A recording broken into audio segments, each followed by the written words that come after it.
Bonjour YouTube, j'espère que vous allez bien. Nouvel angle. Écoutez, j'ai l'impression de passer beaucoup trop d'heures assise dans ma vie et là j'avais pas envie de me rasseoir. Donc on est dans mon petit appartement. Voilà, petit appartement que vous avez déjà vu plein de fois en vlog, donc à un moment, voilà, je vais pas vous faire un room tour dans cette vidéo, c'est pas le but, c'est une palle.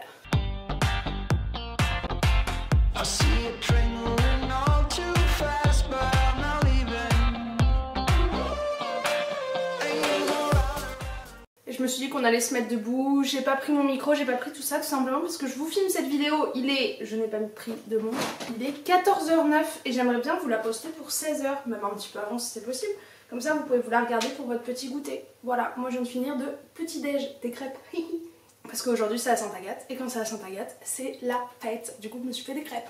Bon, mes petits potes, vous l'avez compris, on se retrouve pour une pile à lire qui va être une pile à lire finalement mixée de deux challenges différents. Pour le mois de février et le mois de mars, j'ai très envie de participer au challenge de la romance organisé par Ludo, qui maintenant sa chaîne c'est le petit monde de Ludo je crois, et au challenge Romantaisie forcément de la Nina Queen même si je peux me permettre. J'espère aussi que ça va m'aider à reprendre un peu un rythme de lecture parce que depuis que je suis revenue depuis à peu près 3 semaines là, je lis pas beaucoup parce que je suis très occupée, mais je vois très bien des moments où je pourrais lire et que je le fais pas parce que je suis fatiguée. Donc l'idée c'est de s'utiliser ces petits moments de flemme pour lire. Voilà. Alors j'ai un peu aménagé les deux challenges à ma sauce. Vous me connaissez maintenant. J'enlève mon bandeau parce que il me gratte. Vous me connaissez maintenant. Pour le challenge de Ludo, en fait on peut choisir différentes catégories. Je vous mettrai les chaînes des deux personnes en barre d'infos, mais en fait le challenge de Ludo on peut choisir plusieurs levels et c'est beaucoup passionnément à la folie, un peu beaucoup passionnément à la folie, un peu c'est lire 2 livres, beaucoup c'est lire 6 livres, passionnément c'est lire 9 livres et à la folie c'est lire 12 livres. Et moi j'ai décidé de partir sur 6 livres, donc 6 livres de romance, exclusivement de la romance contemporaine, attention, sachant que du coup je me suis dit, moi en général dans mes années de lumière je lisais 4 livres par mois et donc là ça me paraît très compliqué quand même.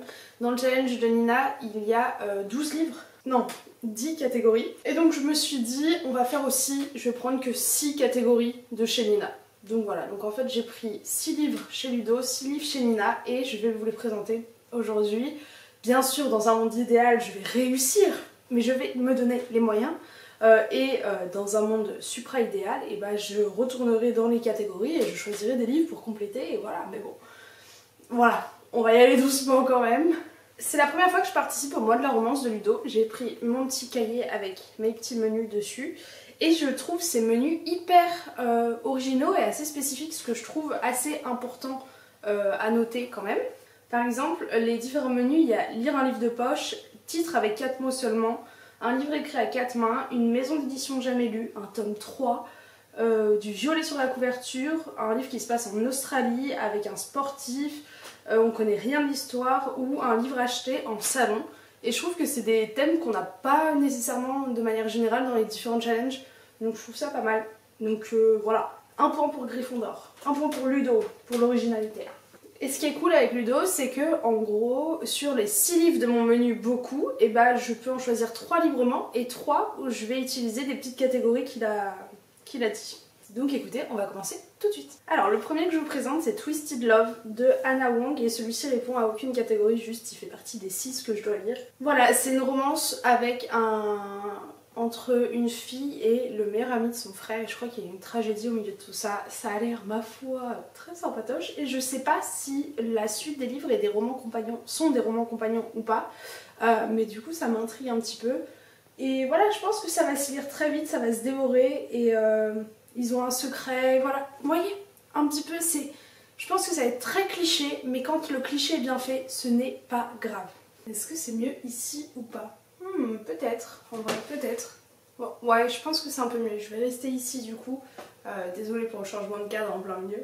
Ensuite, j'aimerais beaucoup lire Hating Game de Sabitan. Vous l'avez vu récemment dans une de mes vidéos sur les livres où je pense que je vais mettre 5 étoiles. Et je pense que celui-ci va beaucoup me plaire, tout simplement parce que mes 2 sœurs ont regardé le film et elles ont surkiffé. Et en fait c'est un Enemies to Lover mais dans un environnement professionnel. Donc ça a l'air assez sympa, je crois qu'ils se battent un peu tous les deux pour avoir la promotion à la fin. Donc je pense que ça peut être assez rigolo. Rigolo, voilà. Quel bel argument pour vous donner envie de lire ce livre. Ensuite, pour lire un livre de poche, j'ai décidé de partir avec celui-ci, qui est un petit livre chez Hugo Poche, et j'aime bien les Hugo Poche, vous savez. Mais c'est Josh plus Hazel, ou Comment ne pas tomber amoureux.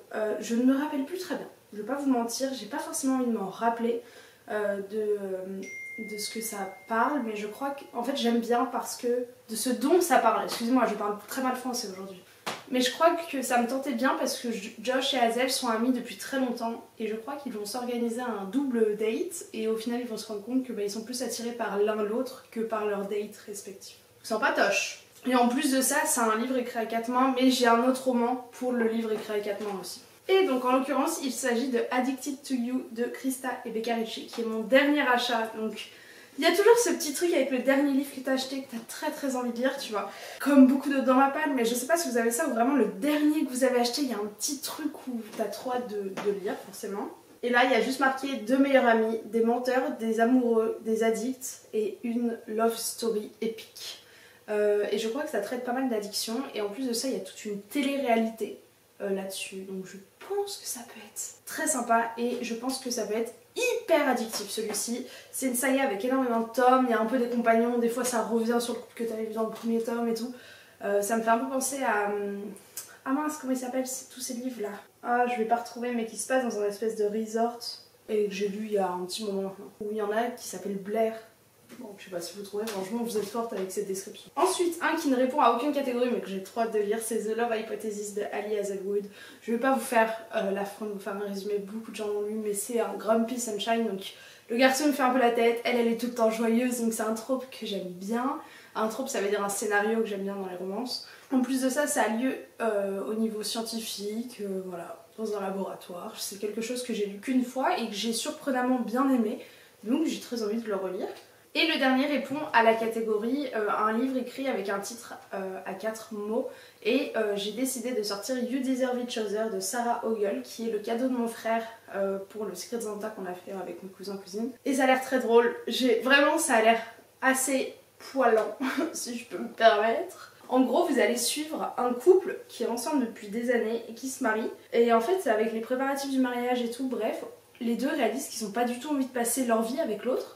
Sauf que la personne qui va annuler le mariage va devoir payer le mariage, donc payer la salle et tout machin. Donc ils se disent, ok, il faut que je pousse l'autre à bout pour qu'elle annule ou il annule le mariage. Voilà, donc ça a l'air très sympa. Et en gros, à force de se faire des crasses l'un envers l'autre, je crois qu'ils vont retomber amoureux, donc ça a l'air mimi comme tout. Et c'est rare de lire des livres où les deux protagonistes sont déjà ensemble et tu les suis un peu genre dans une crise, vous savez, la crise des 3 ans, un truc comme ça quoi. Et bien c'est tout pour la partie sur Ludo, donc voilà, j'aimerais bien cet après-midi commencer une petite romance. Oh, j'aimerais bien avoir le temps surtout. Et ensuite j'ai mon petit challenge Romantaisie sous les yeux. Alors les mêmes catégories restent les mêmes d'année en année et j'ai vu sur Instagram que certaines personnes disaient c'est chiant qu'il n'y ait pas de renouveau et tout, machin.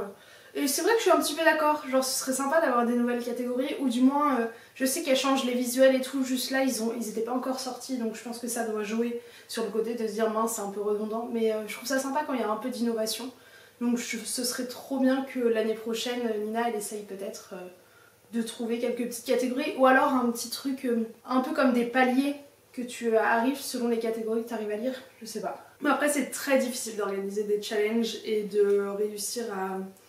Enfin, je pense que derrière, elle doit avoir un nombre de questions par message et tout qui doit être assez éreintant, la pauvre.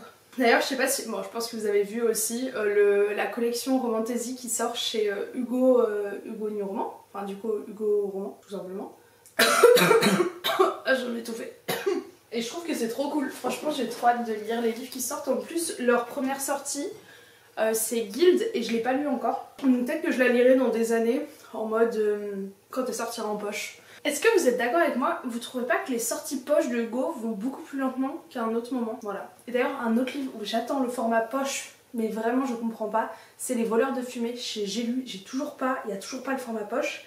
Et je me suis mise en tête que j'achèterai cette saga quand il y aura le format poche. Donc là j'attends. j'attends et j'ai regardé, le livre est sorti en 2021, en janvier 2021 quand même. Donc voilà, je trouve ça cool que Hugo ramène la romantaisie, enfin vraiment le terme romantaisie en France, parce que la romantaisie ça existe depuis très longtemps partout ailleurs et en Angleterre, et enfin dans le monde anglo-saxon c'est un terme qui est utilisé de ouf, mais du coup c'est cool d'avoir qu'on reconnaisse la romantaisie comme un peu un genre à part entière, vous voyez.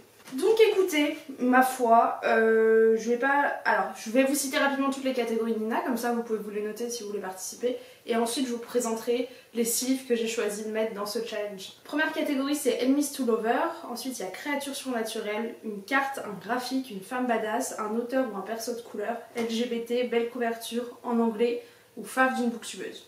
Voilà, alors on va commencer avec un Enemies to Lovers qui est ma lecture actuelle. Donc il s'agit de The Queen of Nothing, qui est je pense un peu le Enemies to Lovers super connu. C'est ma lecture en cours, j'ai lu 124 pages. Vous allez voir que j'ai mis aussi un moment un livre où j'ai déjà lu une bonne partie, mais comme je vous ai dit vraiment moi, 12 livres en 2 mois, c'est 4 de plus que ce que je fais quand je suis en forme. Donc il faut que je m'aide un petit peu, il faut que je mette des choses de mon côté pour m'aider. Donc finir des bouquins en fait un peu partie. Ensuite j'ai choisi la catégorie une carte au début du roman. Et je sais pas encore si je vais lire Throne of Glass ou Assassin's Blade. J'aimerais demander à Clara, parce qu'elle a bien lu cette saga en ce moment. Ah mais attendez, c'est ça en fait? Ah c'est bon, j'ai compris. Ceux-là en fait vont dans 2 catégories. Ils vont aussi dans la dernière catégorie qui est les favoris d'une booktubeuse. Et du coup c'est les favoris de Clara.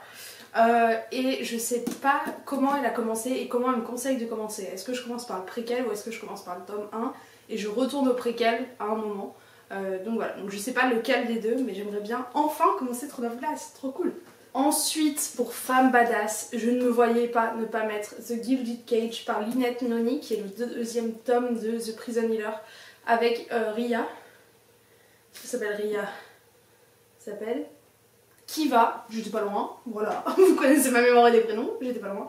Avec Kiva, qui est ma foi un des personnages les plus badass que j'ai rencontrés, et en plus à la fin du tome 1 t'apprends un truc sur elle, t'es encore plus choquée et tout. Donc j'ai très envie de continuer de lire ce livre, parce que pareil j'ai commencé à le lire, j'ai lu 50 pages parce que je le lis un peu en audio. Donc je pense que quand je vous dis il y a des moments où je pourrais plus me servir de mon audio, c'est genre quand je suis chez moi et que je regarde 8 heures de vidéos YouTube, je peux passer 8 heures sur cet audiobook. Voilà. Ensuite pour belle couverture, et je trouve qu'il va tellement avec... Regardez-moi comment il est beau. Oh, j'étais pas sûre qu'il y ait une romance dedans, mais il y a marqué Epic Fantasy, but is a swimming page turner with romance. Du coup je me suis dit c'est bon. En plus il est assez court pour un livre de fantasy, donc c'est cool, et j'ai peur de jamais réussir à sortir de ma palle. Vous savez, il y a ces livres qui vous tentent mais tu sais pas, et je me dis qu'un jour il peut peut-être passer dans un haul, donc j'aimerais le lire avant que je perde tout intérêt pour ce bouquin.